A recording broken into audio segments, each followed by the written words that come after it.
வணக்கம் மக்களே. ஊட்டியிலேருந்து மேட்டுப்பாளையம் வரைக்கும் இந்த டாய் ட்ரெயினில் அன்ரிசர்வ் டிக்கெட் எடுத்து ட்ராவல் பண்ண முடியும்னு சொன்னால் நம்ப முடியுங்களா? ஆமாங்க. ஊட்டியில் பார்த்தீங்கன்னா நம்ம ட்ரெயின் வந்துன்னா டீசல் லோக்கோ போட்டு ரெடியாக இருந்துச்சு. அன்ரிசர்வ் டிக்கெட் எப்படின்னு பார்த்தீங்கன்னா ஒரு நாள் ட்ரெயின் கிளம்புறதுக்கும் ஒரு 2 ஹவர்ஸ்க்கு முன்னாடி பார்த்தீங்கன்னா 15 டிக்கெட்டு அன்ரிசர்வ்டில் ரிலீஸ் பண்ணுவாங்க. அதுவும் ஃபர்ஸ்ட் கிளாஸில் ட்ராவல் பண்ணலாங்க. செகண்ட் சிட்டிங் ஃபேரை விட கம்மி ஃபேரில் ஃபர்ஸ்ட் கிளாஸில் அன்ரிசர்வில் ட்ராவல் பண்ணலாம் இந்த ட்ரெயினில். அந்த வகையில் பார்த்தீங்கன்னா நான் 15வது ஆளாக போய் ரூ. 175 கொடுத்து ஊட்டியிலேருந்து மேட்டுப்பாளையம் வரைக்கும் ட்ரெயின் டிக்கெட் வாங்கிட்டேன்.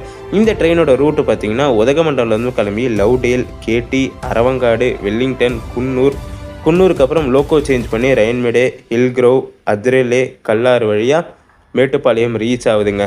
ஒரு ஹெரிட்டேஜ் ட்ரெயின், யுனெஸ்கோ சர்டிஃபை பண்ண ட்ரெயின், வேர்ல்ட் ஸ்லோவஸ்ட் ட்ரெயின்னே சொல்லலாம். இவ்வளோ ஸ்பெஷாலிட்டி வச்சுருக்க ட்ரெயின், அதுவும் இல்லாமல் இந்தியாஸ் 1 and only ஸ்டீமில் ரன் ஆகிற ட்ரெயினுங்க. நீங்களும் அன்ரிசர்வ் டிக்கெட் எடுத்து இந்த ட்ரெயினில் ட்ராவல் பண்ணிங்கன்னா மறக்காமல் கமெண்ட்டில் சொல்லிட்டு போயிடுங்க. இல்லை புரியல எக்ஸ்பிளைன் பண்ணுன்னு சொன்னீங்கன்னா எக்ஸ்பிளைன் பண்ணி ஃபுல் வீடியோ போடுறேன். மறக்காமல் எதுவாக இருந்தாலும் கமெண்ட்டில் சொல்லிட்டு போயிடுங்க. இந்த வீடியோ பிடிச்சிருந்தா இந்த வீடியோக்கு ஒரு லைக் போட்டு நம்ம சேனலை சப்ஸ்கிரைப் பண்ணிவிடுங்க. டடா.